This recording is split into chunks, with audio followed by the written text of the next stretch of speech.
back, come back, come back. That's what the fuck I'm talking about. Good push, bro. What's up, operators? Callsign Legend here, and welcome back for part 2 of my gameplay from Operation Dragon Rouge. Take next. I'm hearing them straight ahead. I don't fucking see them. Right behind the blue smoke. Right behind the blue smoke, closer to the flag. Right behind the blue smoke? Give me that back. Yeah. On your sprint, you got hit. I didn't realize. You did. Okay, So, thank you. but you still have your dead rag on your head too. So. Oh, jeez. So on the way back from raising the Western Army's flag at Objective Patsy, Nate got hit. One of the Airsoft Junkiez staff alerted him of this, and he took himself out of play just like any player should. Also, due to my lack of awareness of my surroundings, I was also taken out trying to revive him back into the game. You're both okay, man. Oh, good.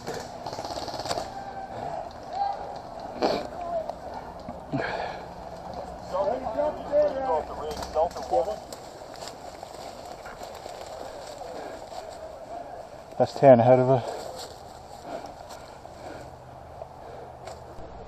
After we both received medical attention and were back in the game, it was time to push for Objective Ann, which is just west of Objective Patsy. Seems simple enough, right?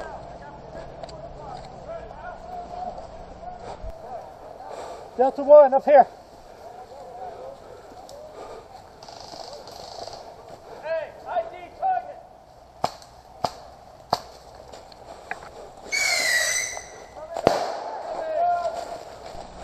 Our team already had Objective Ann captured, but were receiving heavy contact from the south and southwest. We figured this would be the case due to where the Eastern Army's deployment was located. We figured that they would have captured Objective Mary, which is just north of their deployment, first out of the gate and hold it easily as it is uphill from any direction. Our overall strategy was to hold Patsy and Ann, that way Eastern forces could not get through to Brenda, and we would have captured more points by default. Straight up, Also a note little that bit to the Objective right. Lisa was taken out of play prior to game by decision of the host. Thank God. Georgetown is very large, but is mainly comprised of pretty dense woods. You would figure it would be pretty easy to play here, right? This type of AO actually becomes quite challenging and can play a lot of tricks on your senses. While most players will rely mostly on their sight gets trumped when the AO looks like this and you're looking for players clad in green-based BDUs. This is where your ears come into play, and where the chess game of your senses begins.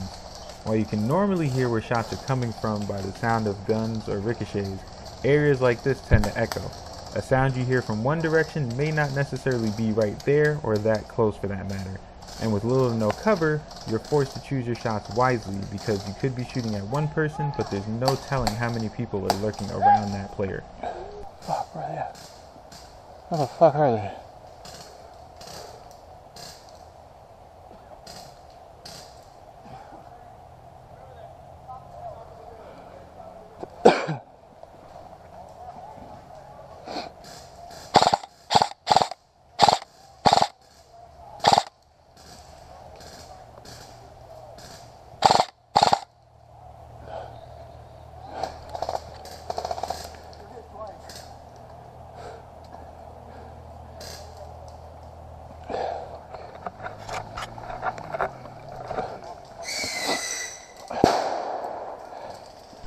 Endurance was a key player for this op. Players spent a good portion of their day fighting fog and keeping hydrated due to the humidity and the terrain, but it didn't stop us from fighting hard to get a win.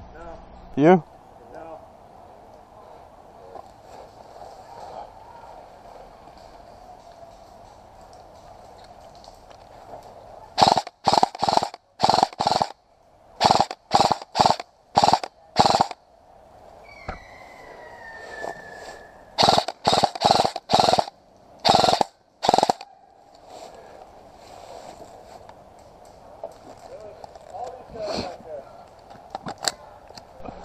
Ann was a very challenging point to hold.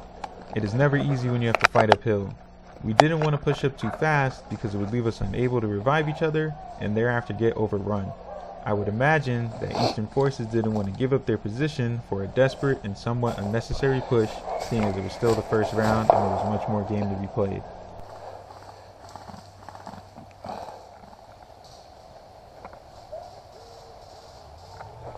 You have friendlies on our right? Yeah, come on.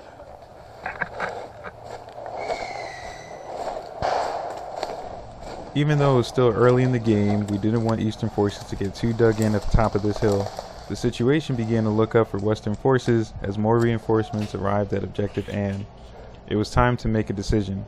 Use our numbers to our advantage in holding the objective, or make an attempt to push Eastern Forces back. After realizing the numbers, we decided to get more aggressive in an attempt to push Eastern Forces back from where they were perched.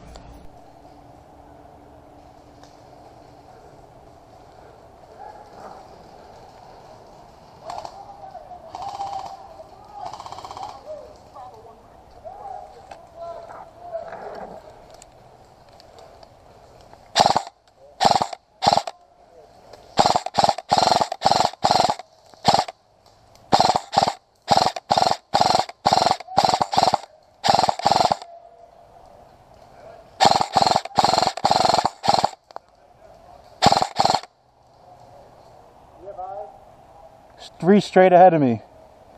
I got these two on the left and the right. There's one more all the way back. You can see his orange tip. One of the most important parts of playing games like this is keeping enemies out of play as long as possible. While I got 2 kills, I saw a teammate going to revive them. I didn't kill him, but keeping those 2 out of play was good enough for me. That's going to wrap it up for part 2. Stay tuned for part 3. Thanks for watching. Don't forget to like and subscribe. Callsign Legend out. There we go. Oh, 7. Contact 12. Should hurt.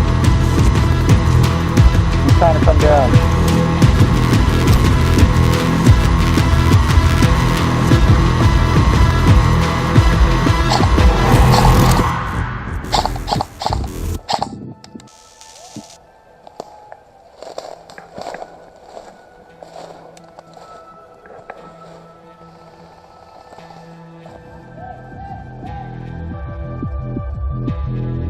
Seven to the left.